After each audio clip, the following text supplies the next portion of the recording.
আরব উপদ্বীপের দক্ষিণ পূর্ব কোণে অবস্থিত ছোট্ট একটি দেশ ওমান। আরব উপদ্বীপের অন্যান্য অংশ থেকে সাগর, পাহাড় আর মরুভূমি দিয়ে বিচ্ছিন্ন হয়েছে দেশটি। তবে এই বিচ্ছিন্নতাই যেন ওমানকে সৌন্দর্য আর বিশুদ্ধতায় আরব উপদ্বীপের অন্যান্য দেশ থেকে কয়েক গুণ এগিয়ে নিয়ে গেছে। বিস্তীর্ণ মরুপ্রান্তর, সাগরের অথই নীল জলরাশি, সুউচ্চ পাথুরে পর্বত, সাদা বালুকা বেলা কিংবা বিশাল আকাশের নীলিমা, ওমানের সবখানেই যেন অন্যরকম এক সৌন্দর্য ঝরে পড়ছে।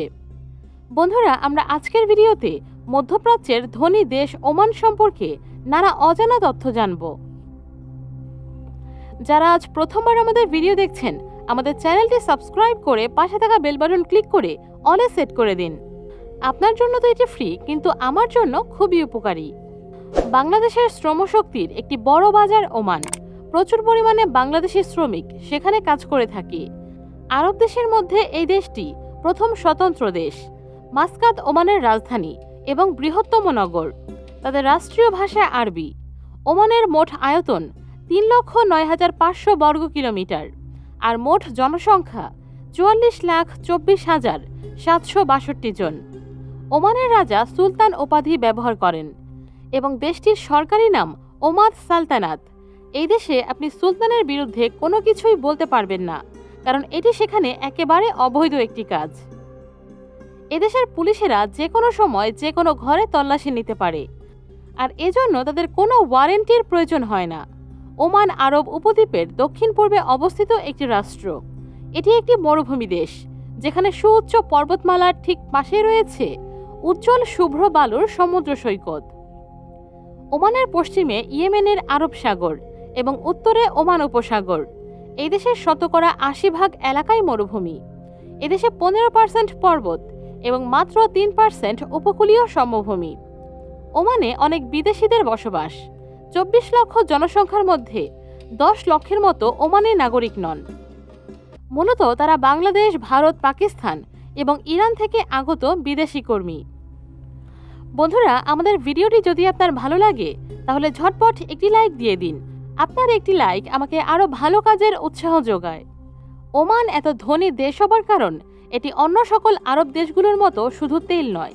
এখানকার অর্থনীতির একটি বড় অংশ আসে মাছ থেকে এবং খেজুরের এক্সপোর্ট থেকে। এটি খুবই শান্তিপ্রিয় একটি দেশ। এখানে অপরাধের মাত্রা 0%। এদেশের মানুষেরা সন্ত্রাসীমূলক কাজকর্ম থেকে অনেক দূরে থাকে।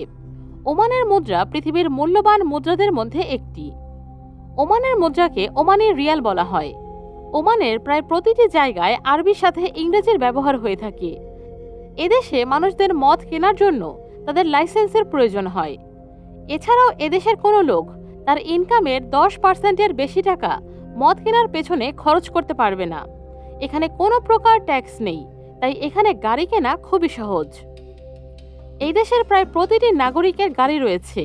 সবচেয়ে অবাক করা ব্যাপার হলো, এখানকার বাড়িতে রং করতে হলে সরকারের পারমিশনের প্রয়োজন হয়, কিন্তু পারমিশন ছাড়া শুধু সাদা রং করা যাবে।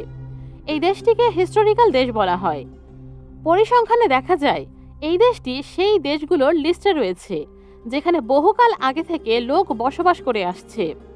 এখানে মানুষেরা প্রায় 1,06,000 বছর ধরে বসবাস করে আসছে। এখানে তেলের দাম খুবই কম।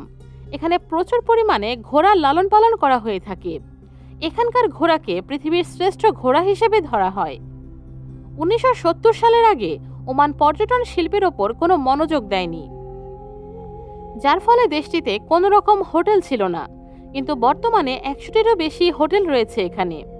এই দেশে প্রচুর পরিমাণে গুহা রয়েছে এবং পৃথিবীর দ্বিতীয় বৃহত্তম গুহা মজলিস আলজি এখানেই রয়েছে। এই দেশটি সংস্কৃতির দিক থেকে পিছিয়ে নেই।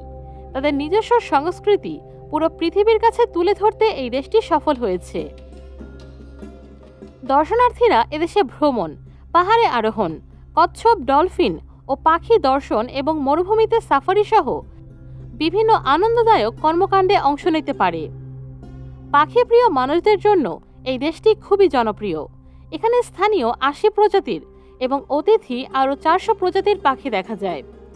ইউরোপ, এশিয়া এবং আফ্রিকা থেকে বিভিন্ন অতিথি পাখি নির্দিষ্ট ঋতুতে এদেশে আসে।